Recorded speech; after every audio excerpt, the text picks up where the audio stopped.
बीड जिल्हा म्हटलं की मुंडे घराणं आलं. गोपीनाथराव मुंडेपासून या घराण्याचा वर्चस्व राहिलेला आहे. मधल्या काळामध्ये धनंजय मुंडे कृषीमंत्री राहिले, नंतर पालकमंत्री झाले. पण मुंडेंच्या सहकाऱ्यांनी जी काही प्रकरणे केली त्यात प्रामुख्याने संतोष अण्णा देशमुखांचा खून असेल आणि त्यामध्ये मुंडेंचा राईट हँड वाल्मिक कराड त्यामध्ये गोवला गेला.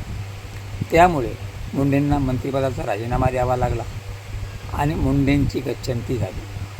आता मुंडे खरंच गोत्यात आले का, मुंडे संपले का, असे प्रश्न उद्भवू लागले. कारण त्यांच्याच पक्षामध्ये असणारे संदीप क्षीरसागर आज जरी ते शरद पवार गटात असतील तर त्यांचं आणि मुंडे घराण्याचं वैमनस्य सर्व दूर आहे. कारण या जिल्ह्यावर क्षीरसागर वर्सेस मुंडे अशीच छबी होती आणि त्यातून आता मुंडेची गळती. तेव्हा मुंडेंचं वर्चस्व संपले का